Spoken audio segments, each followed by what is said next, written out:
Why, hello there, and welcome back for another round of whatever this may be. Today we'll be delving into another secret organization dealing with the supernatural. Of course, this one appears to have less questionable morals concerning the way they operate, but that shouldn't mean they wouldn't be as interesting to learn about. This video is just to act as an introduction of sorts to the universe of control. Well, not an intensive one. For now, that is. I'll do one of those eventually. Although a basic summary of the Bureau is included, and a bit about what they do, I guess, but that is basically what a summary is. Anyways, this one's focus is more specifically the altered items, controls equivalent of the SCP entries. And with that out of the way, please enjoy. Now, for a brief explanation of what exactly the Federal Bureau of Control is, to put it simply, the Federal Bureau of Control, FBC, or simply the Bureau, act quite similarly to the SCP Foundation, as it aims to achieve the similar goal of containing, studying, and control of paranatural phenomena. But their range of operations appears to be far more limited in comparison, as the FBC appears to be purely based in the United States. However, that does not mean outside operations can't or aren't done, but simply limited. There's more to know about the FBC, but that should cover enough of the necessary information. For now, that is. Hopefully, this summary was informative. Now, let's move on to the main subject of the video: the altered items. Now, the altered items. Ordinary objects which have been acted upon by paranatural forces during altered world events, or AWEs, resulting in the development of unique and sometimes dangerous properties.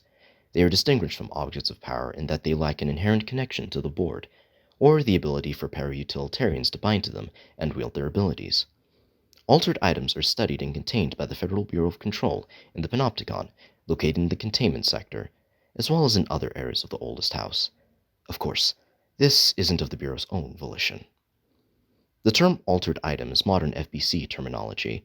Prior to the death of Director Theodore Ash Sr. in 1964, the FBC employed the term possessed object instead, which reflected the organization's origin in occultism. Now, the nature of these objects.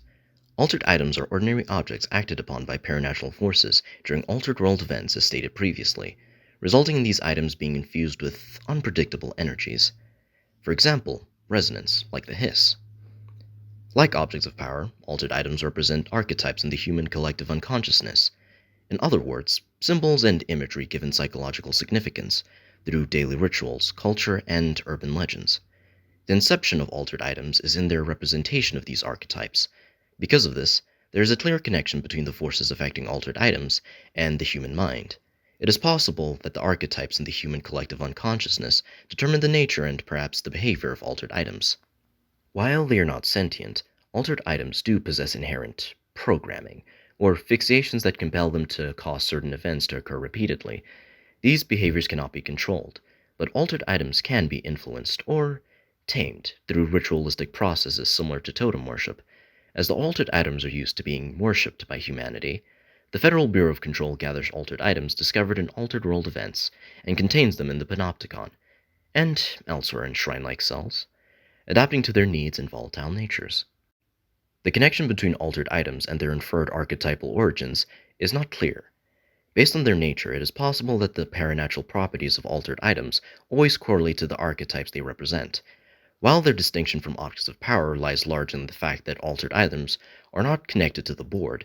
They can be influenced or controlled by other paranatural entities, such as the hiss or former. Altered items cannot be bound by para-utilitarians to wield their special abilities.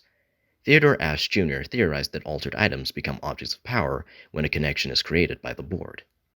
Now, the altered items, like objects of power, are classified into 5 known categories, designated by the letters at the end of their IDs. Altered item IDs follow a certain template, the template being AI ##*E. Of course, I'm sure that sounds like complete nonsense, but let me explain.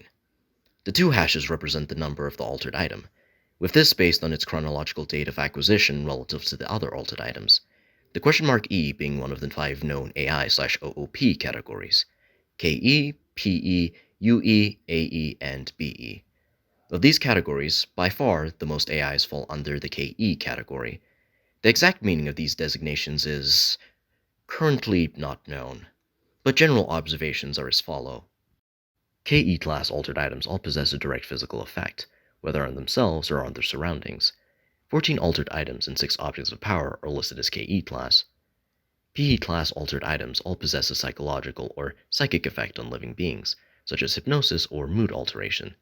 3 altered items and 1 object of power are listed as PE-class. UE-class altered items vary in their effects, with no clear similarities. 4 altered items and 2 objects of power are listed in UE-class. 2 AE-class altered items exist. The Holiday Memories Tree, AI-14-AE, possesses the ability to repeat what is spoken to it. The Rubber Duck, AI-52-AE, possesses the abilities to quack and travel short distances surprisingly fast. Only one BE-class altered item exists, Game Hammer, AI-5-BE, which possesses the ability to spread an unidentified pathogen. As its altered item file was from further back in the Bureau's history, the terminology in it is outdated, and it is possible the BE classification is antiquated and no longer in use, or is a classification that rarely occurs. Now I'll leave you all with a quote from head researcher Dr. Casper Darling. The exact process of how an altered item is born eludes us. We find them in the aftermath of altered world events. They take the form of everyday objects ever present in our lives, constantly evoked in the thoughts of millions of people, now infused with unpredictable energies. They're altered. And with that, we're back here again. Well, let me keep things short this time, lest I bore you any further or put you to sleep. But basically, if there's anything you'd like to hear me say, then don't be afraid to post it in the comments. Who knows, may end up in a short or a video. Video suggestions are also welcomed. But anyways, I hope your time here was enjoyed. Till next time, VN out.